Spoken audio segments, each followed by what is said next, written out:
All right, everybody. This is Troy Vaughn, also known as Trey Amazing, and this is Ringside Presents Corner Confessions. And I'm here with the man himself. We have Machel Hunt, psychotherapist. Well, actually, you know what? He has such an impressive title. I want him to do himself justice because he has an impressive list. So, Brother Hunt, tell people, give them your full title, who you are, and what it is you do. Oh God, so we're gonna be here for a little while.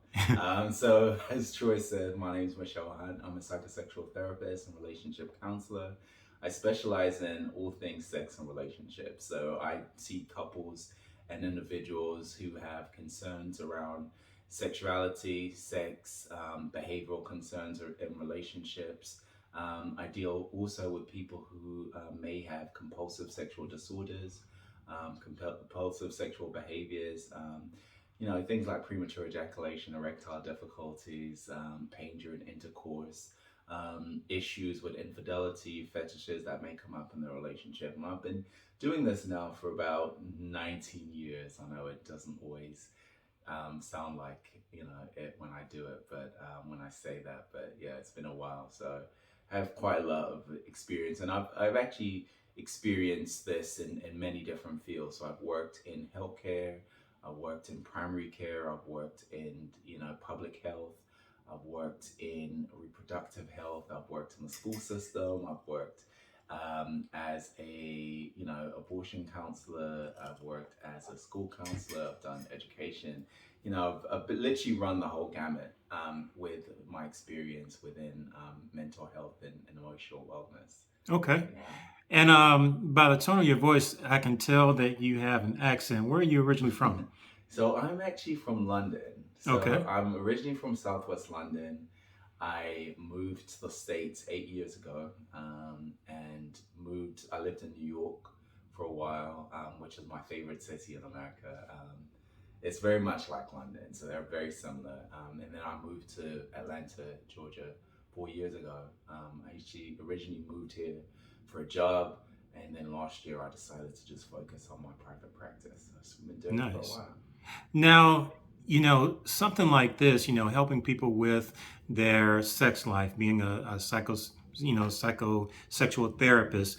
What actually got you into this field? I mean, a lot of people, I feel like there's an origin story for every Right. great professional, and you've been out there, you've been covered a lot. You travel back and forth from California to New York, back to Georgia, all over the place. And you're like a rock star out here in these streets doing what you do in your field. But I just got to know, what exactly led you to this very specific purpose? Like, what is your origin? Like, Yeah. why this particular field? So I've always been very interested in the way the mind works, and that goes all the way back to sort of like my earliest years, just being very, very curious about what the mental health of people were, why they did the things they did. I'd compare myself to my siblings, like, well, why do you like this and I didn't? So I was very, very curious. Um, that curiosity led me into psychology for my first degree. And as I was studying to be a psychologist, I was also working as a stylist, a fashion stylist. So I was working with lots of different types of people, lots of different personalities. And it was just curious to me about, going beyond what the mindset was. It's like what kind of relationships they were having, the kind of relationship they had with me, kind of relationship they had with their partners, and so on. So after I did my first degree, I wanted to specialize in relationships, and I knew then I wanted to be a therapist, but not quite sure what kind of therapist I was going to be. So I did my master's degree in couples therapy and mental health, which was really insightful. As I was doing that, my one of the jobs I had was working as a psychosexual therapist, and I worked then with young adults and sex offenders. So these were young people who'd had sexual offenses that they were actually incarcerated for, but they would come to us for rehabilitation. So that really kind of led me down the field of psychosexual therapy. Like, what is it about sex that can become so problematic for a lot of people. And then that's when I did, my other degrees in focus mostly on health and sexuality. And that's when, I kind of, that was born out of it, when I decided I was going to just specialize in sex and relationships, because it's fundamentally who we are as people. Mm. Most of us are here because our parents had sex. Right. Someone Yeah, had to have sex. something. Someone got Someone it had in. sex, and we form bonds with people all the time. That relationships. So those are the two fundamentals of our lives as humans, and I really wanted to explore that, but not just explore it from. I've done lots of clinical research in this field as well. Not just to explore it from a clinical point of view, but also to explore it from a pleasure point of view. Mm. And I think so many times we forget that the reason why we have so much sex is because it's pleasurable. It And is. It is pleasurable. it's a lot of fun. So I don't ever want that to get lost. In sort of like all the problems that people have. I Mm. also want to be very mindful that sex is pleasurable for most people. In saying that, lots of people don't enjoy sex the way others do, And that's and that's that's a where I damn come in. shame. Right? It's a shame. But that's why they have me. Exactly. Well, I mean, honestly, I mean, you got the internet on fire. I mean, I'm seeing, pictures of you on Instagram with Housewives of Atlanta and, other celebrities here in the greater metro area. So let's talk about it. Let's dive into Mm, the operative word, sex. And so you are a coach, and I know you've, had many interactions with a lot of couples, some young, some older, and some in between. And you do a lot of intimacy counseling.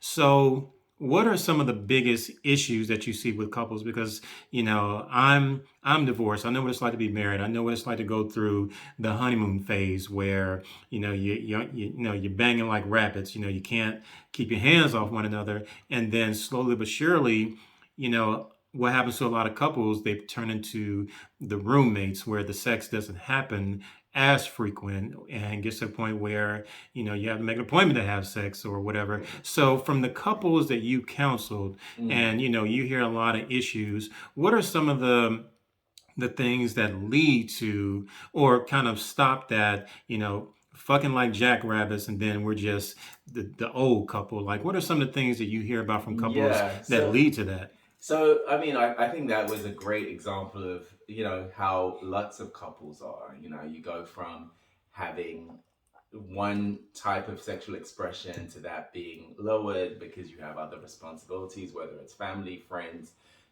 children, work, all of those things. The main issue I see in my practice is where couples are just not communicating what their needs are. Mm-hmm. And that's really problematic. If your needs change in a relationship because of all these other things, you need to be able to communicate that with your partner. You need to be able to say, this is the reason why I'm not as sexually excited as I was when we first got together. Mm-hmm. Um, so once those changes happen, you have to be able to communicate it. Couples don't. They Got to don't talk talk. about Mm-hmm. what they need to talk about. They talk about things that perhaps that don't need to be talked about, and then things that need to be talked about, nobody says anything. So that's the number one factor. The second thing that I find really intriguing is where people are afraid of actually expressing their fantasies to their partners. Mm. I cannot tell you how many times I've met couples where they'll tell me things that they won't even tell their partners. So you mean to tell me, so these are people who are just meeting you, don't know you from Adam, just meeting Right. you, but they feel more comfortable sharing and opening up to you versus someone they've been with and shared with Yeah. for years. Yeah. Mm. And I think that it's not so surprising because oftentimes we might find it easier to talk to a stranger about something than our own partners because we feel less judged by them. And I think that's what we see with couples is that they feel that they're going to be judged by their partners. So they don't say the things that they're feeling or the things that they're thinking. And that's problematic because if you're not able to share those things with your partner, you start becoming resentful. Mm. Once the resentment starts up, then you don't really want to interact with them as you did before. You don't feel the same towards them before. The excitement that you have when you see them rolling out of bed, waking up in the morning, it's not the same excitement you get when Mm. you have resentment to that person. So, those are two fundamentals of the biggest things I see in relationships. Everything else are just symptomatic of that. So say, for example, I might see someone who comes in with premature ejaculation. Mm. And it might be secondary premature ejaculation, not relating to a physiological problem. Obviously, we have to eliminate those before we even begin to think about the psychological aspects. But, they come in, it's a psychological problem, diagnosed, secondary, and they're treating the symptom of premature ejaculation. But the fact is, you're not attracted to your partner the same way you were. Mm. So that has a direct impact to your erections. And if you're not communicating that, then you're going around thinking, oh, the wife might call up and be like, oh yeah, he's coming too quickly. But when you talk to them, he's not attracted. Mm. So that's two of the biggest things I think that I see all the time. And again, I think with COVID happening last year, Ooh. and obviously some of this year, a lot of those issues have really come to light. A lot of people are realizing actually we need to deal with this. So Mm. mental health has become a hot topic for a lot of couples now. People are actually talking more about how do we fix this? How do we get this? How do we make this better? So my practice has really just kind of bloomed Mm. because of that. But the good part about that is that people are now having conversations, more conversations than they ever have before, about sex, about relationships, about fantasies. It's no good you having these fantasies and not sharing them with your partner and then going out and doing something just to get your fantasies met Just when get your your rocks partner, off yeah, somewhere and your else. partner isn't experiencing that as well. And then on the other side to that, your partner might be having some fantasies too, but you're both in the same house, not real, or you're both in the same relationship, not really Not talking about what's communicating, not going talking, no on, nothing. and then you're going out doing that. So obviously that causes infidelity. That's another issue that come up. The other thing is, monogamy. Mm-hmm. We, That's important. for a long time, the gold standard of a healthy relationship was based on monogamy. That's what we know. We all know as children. That's kind of what you should strive for. Problem though is that monogamy isn't for everyone. True. So, you may be in a relationship with someone where the gold standard is a monogamous Mm-hmm. relationship, but that doesn't work for one or both of you. And then you start doing things behind the other person's back. Instead of having the commitment and the courage to sit with that partner and say, actually, you know what? I don't think monogamy is going to work for us. But there are two reasons why people don't talk about that, right? One is they don't want to lose their partner. They fear that by saying that, then the partner might judge them or Mm-hmm. cast them away. And the second reason is they're not sure if that's what they really want. Do they really Mm. want to be open, or do they like the kind of the kind of darkness of doing something behind someone's back? That can be Which for really some people can be a exciting. turn on, I Yeah, realize. absolutely. It's Some like, people like the danger and mm-hmm. the sneaking, it's like they're sneaking around there. Right. And for them, it adds to the excitement, adds to the intrigue. Don't realize they're playing with fire, but it's almost like the risk of getting caught for Yeah. some people is an aphrodisiac. And sometimes a fire is that. Mm. That's the big turn on. It's like, I know what I'm doing is wrong, and I know potentially that could harm my relationship. But if I don't get caught, then what's the damage? Well, you brought up something very interesting because I think within the last year, because of COVID, there are articles, surfing all over the net about so many couples getting divorced, Mm, how the pandemic has made a lot of infidelities, even more infidelities than what people have seen prior to the pandemic.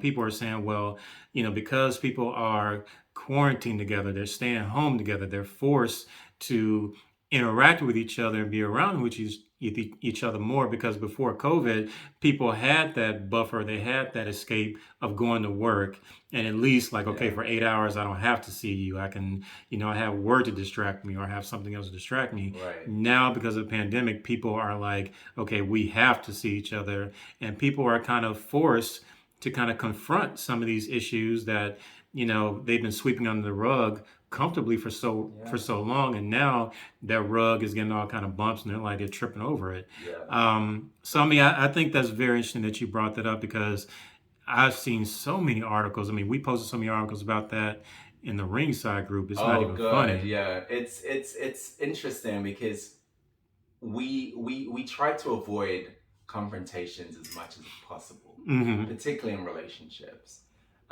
Keep the peace. Happy wife, happy life, kind of thing. But the problem is when you have no outlet, when you have no hiding space, it's very difficult to avoid those things. And some of those things that you may have been avoiding for years and years and years now blows up because you have a small disagreement, and all the resentment, all the hurt, all the pain, everything that you hadn't spoken about before because you were avoiding it now comes out. So that's really been a big issue for a lot of couples that I've seen is, they're coming in now for something that happened 5 years ago because they never really dealt with it, Hmm. but being locked in at home, not just together, but also with the kids, Mm. in the house, and them seeing, okay, we're not on the same page with this, or, realizing that we have different sex drives. You Hmm. want to have sex every day. I don't want to have sex every day. I can't be bothered to have sex every day. I don't even like sex that much. But then because you were so busy and you only had it once a week, you didn't realize that the other person had a low or high sex drive. So those kinds Hmm. of things are causing more conversations that people to have as well. And I find that there's lots of couples who don't have compatible sex drives. Ooh. No, I mean, that actually, you know what? People have talked about that a lot. And, I don't know what it is about men and women. Like, they talk about how, as we get older, our sex drive tends to go down, whereas Mm. women, their sex drive tends to go up. And it's like, what kind of cruel cosmic joke is that? How can we meet in the middle? How can Right. we get to a point like, okay, we both are horny all the time, or we get to that point where, okay, look, we're okay if we just have sex once a month and nobody's upset. Right. It seems like, okay, the issue is this person wants to have sex too much, whereas the other person's like they don't want to have sex at all. Um, And then another question is, what if I want to have sex with you once a month, but I want to have sex with three other people the rest of the time? mm, Are you okay with that? That's the kind of questions that people really want to ask their partner, but are afraid to. It's like, okay, so you and I are having sex once a month, that's fine. I'm okay with that. But then I might want to have sex with two or three other people the rest of that month. That's another big thing that people, struggle to have conversations about. well, I mean, you Uh, talk about, you mentioned monogamy, mm, and you do have a lot of people who do kind of settle or fall into these marital paradigms of you meet that one person, you court that one person, you get married, and you're faithful and monogamous to that one person, even though different people have different personalities. You have some people where monogamy simply does not work for them, absolutely. and but they conform because society says monogamy is the right thing to do. You're a man. You're supposed to get with one woman and be married and have sex with one woman for the rest of your life, Yeah. or vice versa. Even though you have a lot of married couples out there where they're struggling trying to be faithful to one person when deep down they know that it's just not in Yeah, it's them. not built for them. And Right. the other thing that I notice as well is that even if you mention conform, even if you do conform, because that's what society says, or that's what Hmm. your religion says, or that's what your parents want, or that's what it calls for the kids, that doesn't it's not sustainable. You can't conform for the rest of your life. That's not how we are as humans. So at some point, you're going to have to break away from that. And sometimes when you decide to break away, you're so far into the relationship that you don't want to hurt the other person. Hmm. You don't want to say what really is going on. So in my role, I always encourage people, first and foremost, are you being honest with yourself? Now let's be honest with your partner. Let's talk about it with your partner. Let's Hmm. not hide behind this veil of tradition or this veil of marriage or this veil of lies that you both told yourselves and perhaps have been told by many, many others in your life. Mm-hmm. Let's be honest about what you really want. And I always ask about fantasies. Mm-hmm. You know, That's important. what's your fantasy? If in an ideal world, what would your sexual fantasy be? Would it be with one person or would it be with several people? You know, you'd be Often we, surprised. There are a lot of married couples like, well, I want to be with several people, but I right, can't tell my spouse that. You know, right, or I they don't want can't to be say that to judged. him, Right. you know, or her, or again, there's so many people who, like you mentioned, conformed, but that's not sustainable. So what happens when you're bursting out the seams of your conformity? Who Mm. ends up being hurt? Oftentimes, we hurt ourselves trying to prevent others from seeing the real us. And we end up hurting ourselves. We end up doing more and more damage to Yeah, ourselves because I've absolutely. always been of the mindset that no matter what you're into, there's someone out there who is into the exact same thing. You just have to find them. You have to find someone, find your tribe because, you do have people, men and women, who they may marry someone because this person looks good on paper. This person is a great presentation to their peers, their family, Right. to the rest of society, even though, even if we're just talking about sex, this person may be miles away from what you're really into, but they feel like, well, on the outside looking in, this person, we're going to take great engagement photos, or the Right. wedding is going to be awesome, even though they think that we're just going to be monogamous, when deep down it's like, I actually want to be with other people, but I'm going to settle for this. But And in that addition happens to to a lot of yeah, couples. in addition to everything that you're saying, I think one of the biggest thing as well is that it's not just that we're taking on these relationships because it looks good on the outside to others. Sometimes we take on those relationships because that's what the lie we want to tell ourselves. Mm, You know, true, we want to true. prove to ourselves that we're not that thought, or we're not that feeling, or we're not that fantasy, we're not that freaky. You know, we're not that kinky. We don't. I like it, but do I really like it, or do I want to have this traditional thing? So a Mm, lot of times we're lying to ourselves when we do that. It's not even about the outside world looking in, the pictures or the family or the friends. It's we take that on because we actually want to believe that about ourselves.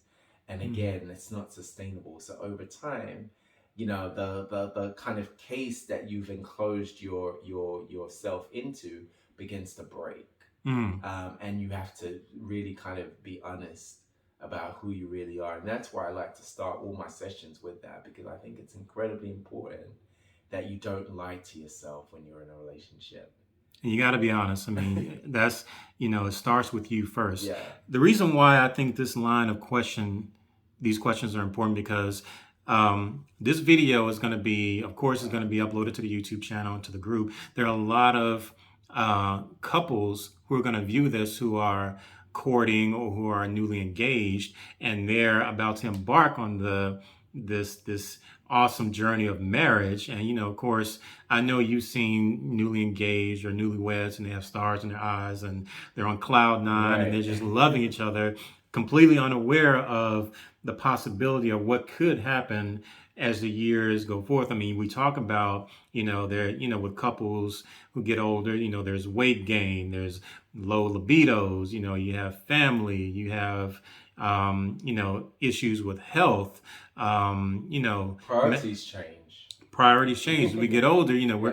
we're no longer kids anymore. We become adults, and with adults become new obligations, new responsibilities. Let's talk about one hot topic that a lot of Yo. couples are dealing with right now, but are afraid to come forward with it. Okay, and everybody, if you're out there, you're listening, you know the word I'm about to bring up. We're talking about the big M word. We're talking about that huge masturbation. Okay, it's something that is prevalent, particularly in a lot of relationships, a lot of marriages. Men and women is not unique to one or the other, but I did see an article last week that talked about masturbation. A lot of people talked about masturbation going up in a pandemic. What is Some people, different people have different views of masturbation. Yeah. Some people feel like, no, masturbation is another form of infidelity, is cheating when you're married. And other people feel like, look, masturbation helps me remain faithful. Masturbation helps me, keeps me sexually satisfied when my partner isn't in the mood or when they're not Right. available. What are the pros and cons Because masturbation is something, it's a fact of reality for a lot of couples. What are some of the things that you want to caution people about as far as self pleasure when you have a partner? Yeah, that's a very and it's perfect timing as well because May is International Masturbation Month. All So right, yeah, shout we're out in to the masturbation month. yeah. Let's shout out to everyone who's having great masturbation today. All right, I I masturbated like earlier, so right, I. good. But yeah, it's so it's fun. Hmm. It's exciting. It's the Um, safest form of sex, isn't it? it's one of One it's of. one of the safest forms of sex. Some people find it as thrilling, as fulfilling as intercourse. Other people don't find it as fulfilling as intercourse, and it's kind of like, the cousin of sex, The cousin of of sex. intercourse, in a way. But if done right, it can be just as pleasurable as full intercourse is. Caution, I think one of the questions I get asked all the time is, how much is too much? Mm, You know, that's the and I $1 million say, question. and listen, there is no such thing as too much masturbation. Um, Ooh, I like only that. only if you're actually hurting yourself while doing it. If it causes you distress, if it causes you pain, unwanted pain, I should say, and if it causes you any kind of breaks or tears to your anus, your vagina, or your penis, then that's obviously problematic. Outside of Doing it too that, much then. right. Well, outside of that, it's good. I do hear a lot of people ask, well, if he's doing it and he's not including me, then what's he fantasizing about? Is he, or what's Mm. she fantasizing about? And that's where the infidelity comes in, where they think that their partner may be thinking about someone else when they're masturbating. And Mm-hmm. that's, for a lot of people, particularly women, find that to be, kind of betrayal of trust, Mm-hmm. in a way. So again, this is something that you have to talk to your partner about. It's like, what are the boundaries in this relationship? Masturbation's healthy. It's a healthy form of sexual expression. So you don't want to have that taken away from your relationship if it's something you want to do. You want it to be there as an option that you can do together or you can do separately. Mm. I know it's a lot of fun masturbating with your partner because they're kind of there to help or to just watch.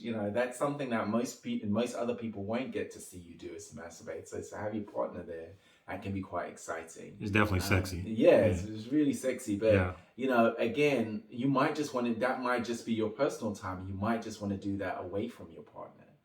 And you should have that option if you choose to in your relationship, but you can't have it if you're not even having a discussion, a conversation about what masturbation feels like, what it looks like, what it means to us. You mentioned, Troy, that some people think that masturbation is like a way of avoiding cheating. Mm-hmm. Um, Again, that in itself can be problematic. If you need a reason beyond the fact that you're with your partner to avoid cheating, then there's a problem in your relationship, and that needs to be a discussion as well. So That's I a think that's a different topic. right, that's a whole different topic, Mhm. but I do think that masturbation is a healthy part of any relationship, um, but it has to be discussed with your partner so you're both on the same page. You don't want to be here talking about masturbation. Your partner is somewhere down there talking about masturbation. It should be Mhm. the same, and also you don't want to feel that no one wants to feel like their partner is getting away with more than they are. Mm. Nobody wants to feel like, oh, well, you can do that and I can't, because that's going to again cause resentment. You True. don't want that True. in your relationship. So, what's good for the goose should be good for the gander, as long as you both are on the same page, talking about what masturbation feels like.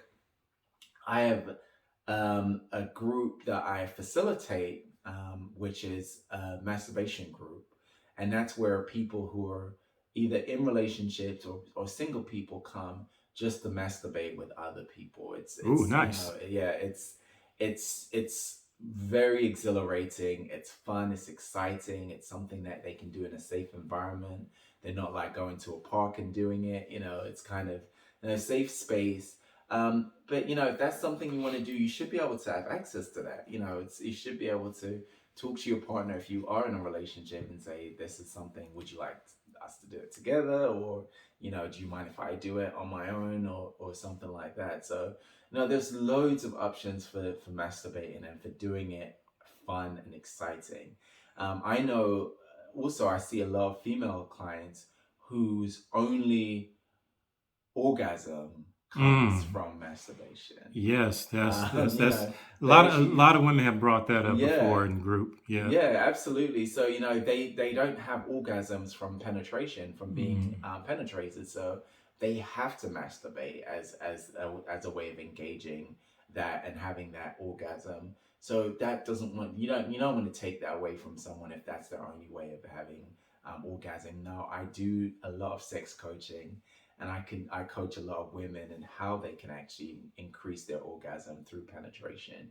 That is something that you're interested in, of course, you can always reach out to me through my website. But, again, masturbation is a great form of sexual pleasure. It is perfectly fine.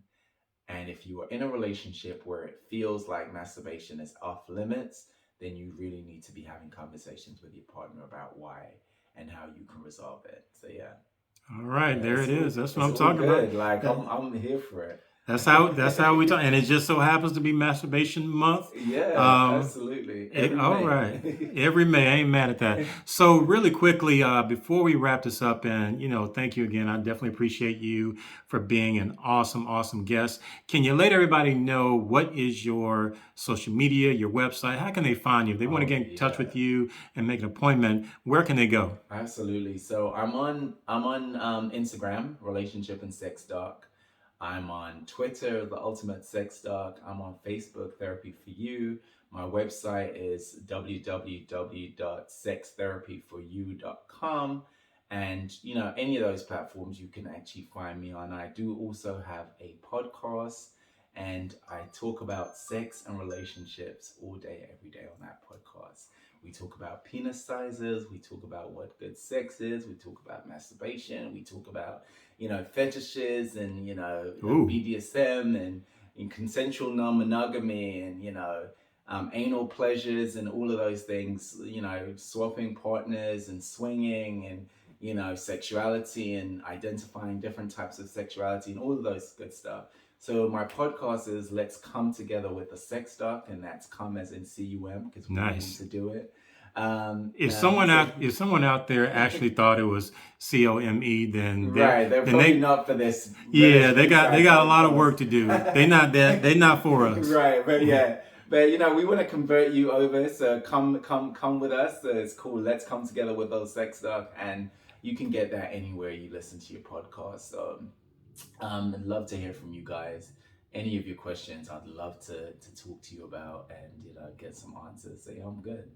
All right. Thank you so much, Brother Hunt. And this has been Corner Confessions, and we are